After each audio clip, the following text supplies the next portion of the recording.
2025 কিন্তু প্রায় শেষের দিকে। দেখতে, দেখতে বছরটা যে কীভাবে শেষ হয়ে গেল চোখের নিমেষে বোঝাই গেল না। জানি হয়তো অনেকের আপস অ্যান্ড ডাউনস এর মধ্যে দিয়ে গেছে, অনেকের হয়তো বছরটা খুব ভালো কেটেছে, অনেকের হয়তো বছরটা ভালো কাটেনি। এই বছরটা আশায় আছো যে পরের বছর নিশ্চয়ই ভালো কাটবে।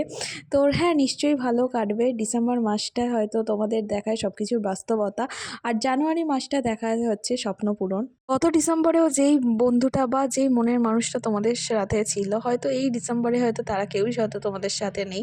অনেক ফ্রেন্ডশিপ বা অনেক রিলেশনশিপও হয়তো এই ডিসেম্বরে কেটে গেছে।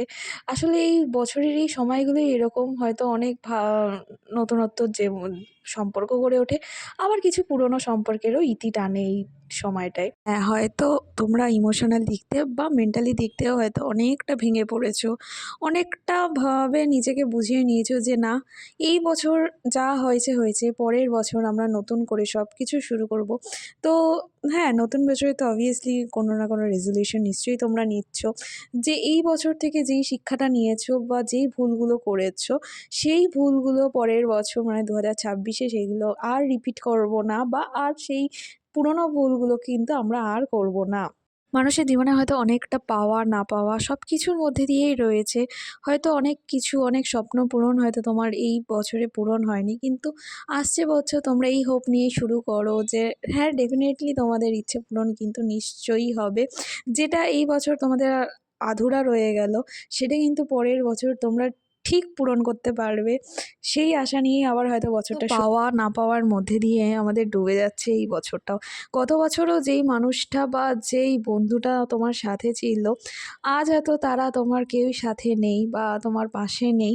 হয়তো আবার নতুন করে কিছু স্বপ্ন পূরণের আশা বা নতুন কিছু করার চেষ্টা, বা এই বছরও তোমার যারা আবার মনের মানুষ বলো বা যেই প্রিয় বন্ধুটা তোমার পাশে আছে, পরের বছরও কিন্তু সে হয়তো তোমার সাথে থাকবে না। তাই মানুষকে এতটাও এখন কোনোভাবে প্রায়োরিটি দেবে না। জাস্ট ভাববে যে হ্যাঁ, আজ আছে, কাল সে নাও থাকতে পারে। তো তাকে মনের কথা সব কিছু খুলে বলবে না, যে তোমার মনের কথা যখন খুলে বলবে, সে তোমার দুর্বলতার যাতে সুযোগ নিতে পারে। এমন কোনো কথা, মনের কথা, গোপন কথা কাউকে কিন্তু দরকার নেই শেয়ার করার।